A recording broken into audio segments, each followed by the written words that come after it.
క్రైస్తల ఎడార్ల సెలయర్లు జనవరి 5.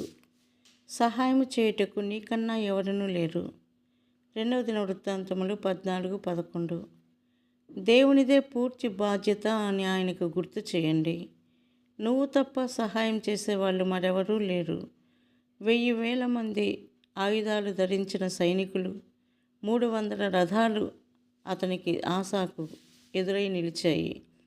అంత గొప్ప సమూహం ఎదుట తనకై తాను నిలవడం అసాధ్యం. అతనికి సహాయంగా ఇతర సైన్యాలేవీ రాలేదు.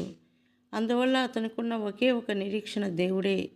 నీ జీవితంలో కష్టాలన్నీ ఒక పెట్టున కలిసికట్టుగా వచ్చి పడితే చిన్న చిన్న ఇబ్బందుల్ని తొలగించుకోవడానికి ఇతరుల సహాయం తీసుకున్నట్టు ఇప్పుడు కుదరదు. సర్వశక్తిమంతుడైన ఆ పరమ స్నేహితుడే మనకి ఆ సమయంలో దిక్కు. నీకు నీ శత్రువుకు మధ్య దేవుణ్ణి పెట్టు. ఆసా విశ్వాసం ఎలాంటిదంటే, జరహకు కూసు దేశపు రాజు తనకు మధ్యలో దేవుడు నిలబడినట్టుగా అతనికి అనిపించింది. ఇది యథార్థమే. కూషీయులు యెహోవా భయము చేతను ఆయన సైన్యపు భయము చేతను పారిపోయారు అని రాసి ఉంది. ఇశ్రాయేలు వారి పక్షంగా పరలోకపు సైన్యాలు వాళ్ళ శత్రువుల మీద విరుచుకుపడి అంత గొప్ప సైన్యాన్ని ఊచకోత కోసారేమో అన్నట్టుగా ఉంది.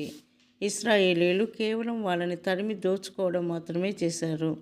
మన దేవుడు సైన్యాలకు అధిపతి అయిన యెహోవా ఊహించలేని రీతిగా ఏ సమయంలోనైనా తన ప్రజలను ఆదుకోవడానికి వస్తాడు. నీకు వచ్చిన కష్టానికి మధ్యను ఆయన ఉన్నాడని నమ్ము. నిన్ను కంగారు పెట్టే ఆ కష్టం గాలికి మేఘాలు కదిలిపోయినట్టు ఆయన ఎదుట నుంచి పారిపోతాయి. దేనికైనా ఆనుకునే ఆధారం కరువైతే, కోటలు బద్దలై కూలిపోతే, దేవుడున్నాడన్న ఆలంబన తప్ప మిగిలిందంతా అయోమయమైపోతే నమ్మకం నిలబడే తరుణం ఇదే. వీక్షించే బాట కన్నా విశ్వాసపు చూపు మిన్న. కనిపించని పెనుచీకటిలో నమ్మకమే విశ్వాసపు వేకువ వెలుగు. అబ్రహాము దేవుని నమ్మాడు. కంటికి కనిపించే దానిని ప్రక్కకు నెట్టాడు.